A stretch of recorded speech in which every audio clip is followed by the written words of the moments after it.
So this is the conclusion to the 4-part series on how I built an oak extension trestle table. So like I've mentioned in the previous videos, the extensions are actually going on the edges of the table, and so they're going to cantilever out from the tabletop. Now with trestle tables, you already have quite a significant cantilever for the tabletop so that someone can fit at the end of the table. Now mine's not super severe because my sister and my brother-in-law are not overtly tall, so they didn't need a ton of space. But still, when you add on that extension, there is a lot of unsupported material going to the end of the table. So engineering a design that would, one, work for a long amount of time, two, wasn't going to be subjected to humidity changes. So I've had issues in the past with using wooden joints in order to extend tables, and then after a while, depending on where they're going, the humidity changes and those joints stop working because the lumber has swollen. As well as the fact I didn't want it to be unsightly. I wanted it to kind of match the look of the table. So for the time being, I'm fairly happy with what I came up with. They've had the table for probably about a month now. I don't know if they've used the extensions, but it worked really well in my shop, and I was down there for about a week and it was working really well the whole time I was there. And ironically enough, even though the table went down south, it's been so hot and humid around here, and then it went into, because I don't have HVAC in the shop, since it went into a temperate controlled environment, the table actually shrunk a little bit. And I believe I have some footage of that just to show how the breadboard functions, because the breadboard hides, keeps the table flat, but still allows for the movement of the top. But this is going to be the last series, and like I said, most of it is going to be showing how I engineered the tabletop, the extensions. So like I showed in the last video, I decided to use 1-inch square tubing for the extensions, mainly because they're going to be extremely strong for their size, so I didn't have to cut big divots in my rails, but also because they're going to be metal, so I won't have to worry about these shifting nearly as much as wood does. I've had problems in the past, and I've read a lot about extension tables through other woodworkers who have had problems with the wooden slides shifting and changing over time. One of the main reasons I don't like to split the top is just because of sag issues. So this will keep the top from being split and you won't have those issues. For the sliding mechanisms, I decided to use center mount slides, mainly because they're designed to be mounted underneath the cabinet versus on the side of the slides. I'm sure side mounted slides would work fine, but the engineering isn't for them to be mounted on the bottom. Usually some of them are versatile and you can mount them either way, but to make life a little bit easier, I just started with something that's engineered to work on the bottom of drawers. The problem with that is there's not a lot of options for those. There's 22-inch ones and they only extend about 16 inches. It ended up working for me, but that's something to think about if you want to use this design, the extension you'll get out of those slides. So you can see I just cut big grooves in my pieces. These pieces are fairly thick and also fairly wide already, so cutting these big grooves out won't sacrifice the structural strength of them. And I just did that in order to mount all this metal on the underneath. So I counted for the thickness of the metal in the slides, and that's the depth of the cut I made. So one of these, they're going to be mounted side by side. One is going to slide out the left side of the table, the other is going to slide out the right, which means they're going to be asymmetric on the table. Unfortunately, that was the only way I could think of doing it. Once it's all put together, you can't notice that they're asymmetric. So in order to mount these grooves, I still don't think that all of this is glued together. It's not. I could see it moving in the video. But to make life easier, instead of taking the whole table apart, I just decided to use a router to make these grooves. I made them a little oversized just so that if there's a little play in the piece, I was able to do it that way. So I went through and removed the bulk of the material with a spade bit, and then I could go through with a top mounted ball bearing bit, ride it along those little shims I had of plywood, and make that groove. So you can see this metal is never going to expand enough in order to hit that wood. Oh, I believe don't quote me on this because I'm not a scientist. I believe every object really kind of expands and contracts with seasonal humidity, but stuff like metal, the changes are so minute that it's usually not noticeable. And something like this, a little bit of change in humidity is not going to affect it at all. So these slides are a little confusing because they don't have a tab to pull them apart. You basically just yank on them a little bit is the instructions the company gives out, and then they pull apart. You can see I'm lining up the mounting holes on the bottom side of my piece, and what I did was I drilled the holes for the tap I had, which I believe was a 5/16 inch screws I had laying around the shop, and then I tapped the hole so that I now had a threaded hole that I could screw these slides into. Could see how that screw will fit in there nicely now, and I just did that for all four. It lines up. It's a fairly simple process. If you've never tapped something before, it's not super difficult. I'm not going to get into a how-to in this video, but you basically just have a tap set, tap and die set, and they tell you which drill bit to use and then which tap to use for the size material you have. You can see that that all fits in there nicely. Then I mounted this on the rails I have. Two of the holes lined up perfectly, and one I had to drill in order to get it in there, and then I could just slide my metal back into the piece. Now these are a little rough sliding them in and out at first, just like slides are, but once you get everything clicked into place, this slid really nicely, and I was happy with how this worked. So now I could just go through and do it for the other three.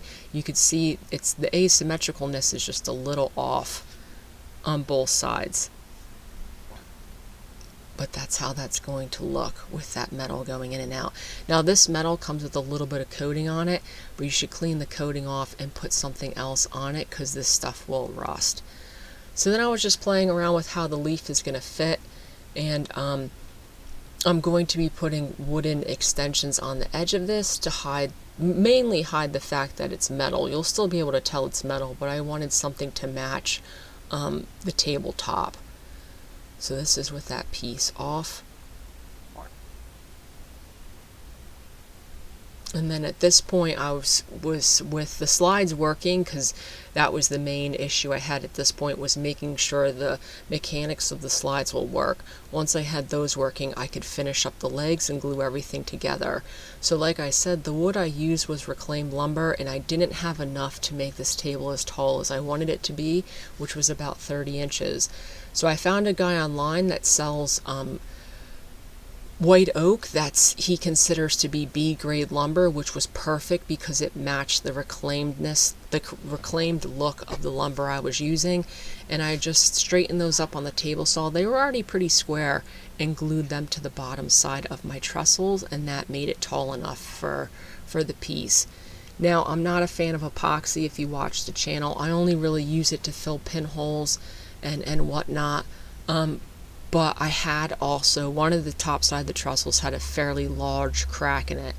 You can see it right here. I have these glued together because they're drying, and it needed to be filled. So someone had given me some epoxy a year or so ago, and I still had it because I don't love epoxy. Now this is not deep pour epoxy, so I had to pour it in a series of about 6 pours that were about 3/8 of an inch deep, but that's how I filled that big gap. Then with some scrap wood I had laying around, I'm going to be cutting a dado, not a full dado, a blind dado into this red oak that was cut-offs from the tabletop. Actually, it's the same size as the metal slides on the table, so that the metal slides on the table can go on the end of these. I could cut them similar to the edges of the table, and that's how I'm going to get it to match. So now that these are all glued up, there's a lot of checks and cracks in this. I like to fill everything. So I saved some wood that I had while I was sanding the piece, and I mixed it up with some glue. In my opinion, this is the best putty. I haven't bought wood putty in many years. This is practically free. You mix it up till it's about the consistency of peanut butter, and then I just went through and filled all the cracks. And since it's the same wood dust as the wood from the project, it usually is a pretty good match. That's the finished epoxy pour. And then I could go through and start sanding this. So Since most of this material is flat, this is usually the nice part about tables. You can get away with doing the bulk of it with a belt sander, which is much faster than an orbital. So I went through, and I think I started at 80 grit, and then I went through and sanded this all the way up to 120. And I do the belt sander first with 80, then the orbital with 80, and then I move up to 120.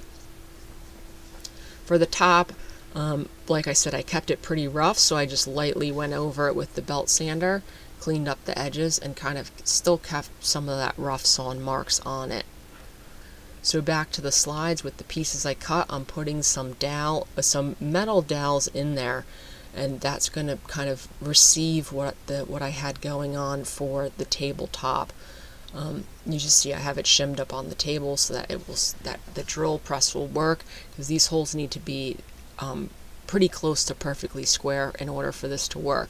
The metal I had in my shop for years, I actually don't know where I got that metal dowel from, but it fit perfectly inside of a T-track. So I just cut off some sections of it. I drilled those holes in the extensions, cut off some sections of this, and then I could hammer it through those holes. This will also keep those metal the metal connected to the wood. I epoxied those in place as well. So to attach these, I usually use figure eights, but to be perfectly honest, they're not super pretty. So since you'd be able to see the connecting points on this, I decided to make some wood buttons. And I had some oak flooring laying around, which was already kind of in the shape I needed. So I just extended the lap of that and cut this into sections, and then I could cut them into two other pieces on the table saw. And then I had wooden buttons for the whole piece. I really like these. It's a little bit more time consuming to make them. I believe you can buy them, but I do like the finished look of them. So in order to attach them, you need a groove, and instead of putting in a groove across the entire piece, I decided to just put little notches in there. You can see I'm just accounting for where the tabletop's going to hit, and then I have a rabbiting bit on my router. That's a little oversized, which is what I wanted, and then I could just mount that in the router and cut these little grooves. Now they're going to be rounded, so I did go through with a chisel and square those up, but then the receiving end of that button can fit in there, and then the top will get screwed to the table, and you can see that button can move as the tabletop moves. So to attach the tabletop, I had to do that at this point in order to get the mechanics for the slides down. The tabletop had to be permanently attached. I just made marks of the width of the trestles as well as the length of the trestles on the bottom of the tabletop. Could put it in place, line it up, and then attach those buttons. Could put the leaves on the ends and mark where those dowels are going to hit. These little pieces of scrap wood I mounted on the bottom side. And then I could route out a groove and add some T-track. So the T-track is going to be mounted in some oak I have screwed to the bottom of the leaves, and then the T-track can slide over those metal pins. That's kind of the design I came up with for attaching these leaves. So it was pretty simple. That was basically what I was going for. And you could see I could slide this on there. I was pleasantly surprised this fit the first time around. I thought there would be some tweaking to be done. It was also a very strong joint. At one point I actually had to hold the slides in order to get them on there. And then once it was in place, it worked really well. You could see there's a little bit of give, but I ended up putting alignment pins, 3 alignment pins on the edge of the leaf and the edge of the tabletop, and that got rid of the movement. But that's basically how everything slides into place. And now you have a 12-inch extension on either side. And this was also pretty square off the bat. I didn't have much jointing to do on the breadboard or the leaves in order to get rid of gaps, which was nice. So then for the finish, I'm going with Osmo oil. I've said a couple videos ago I wanted to get into these hard waxed finishes because a lot of people are using them. I tried Rubio Monaco. I did not dislike it, but I really liked Osmo. The finish for both of them was fairly similar. I just found Osmo to be easier to apply. It's also a little bit cheaper. but you do have to, I had to order it. I was able to find a distributor in America, but it had to be shipped from Oregon. It's not super cheap, but I found the Osmo goes farther than the Rubio. So this can was about $160 shipped, but I've already used it on multiple projects and it's not even halfway done. So it evens out to not be super expensive. I also like the fact I didn't have to mix up a hardener with it, and you don't have to mix up a hardener with Rubio, but it will just take much longer to dry. So as far as I'm concerned, I'm kind of an Osmo convert at this point. I love the way the finish looked. I've heard differing opinions about the durability of it on stuff like tabletops. So since it was nice this was going on a table for my sister, and I could ask her how it withstands time. So then for the bottom, I decided to personalize this and add their name and their wedding date year on it. I'm not going to get too into depth on the carving because this video is already getting quite long. I usually like to do that sort of thing by hand, but I just didn't have the time. So I used the dovetail bit on a router and had that carved in about a half an hour. This is putting on second coat of Rubio. I haven't done the Rubio coat enough to also give an in-depth video on how that goes on, but I plan on using it a lot more, and one of these days, once I have a little more experience with it, we'll probably make a video on how to apply it. But I did the Osmo. And then this stretcher, which is still a piece of that old reclaimed oak, this was my favorite piece in the whole thing. The grain just popped once you put that finish on, and this is everything. I actually was working on this to the day I left. This is the morning of. And then this is down in New Orleans. You could see after a couple days the tabletop had actually shrunk because now it's in an air-conditioned home. And I didn't film it, but those are the pins I added on the edges of the tabletop. And now you can see that that doesn't move or shake at all. So I was pretty happy with these extensions. And then you could see how easily they slide in and out. And those pins I didn't glue into place because there's possibility over the years you might have to adjust them a little bit, but this is how they slide out. So when they're in place, it's nice they match the stretcher that's already on the table. And then I just did a quick video to show you how easily these slide on and off. And then the top slides down as well, and then it's converted back into a regular trestle table. They pull out pretty easily, and then the top can go on. And the shelf pins are nice too because they align everything. And then I just have a bunch of pictures of what it looks like. The lighting wasn't the best, but I don't take great photos because setting up lighting is an art in and of itself, honestly. But that's basically what the table looks like finished.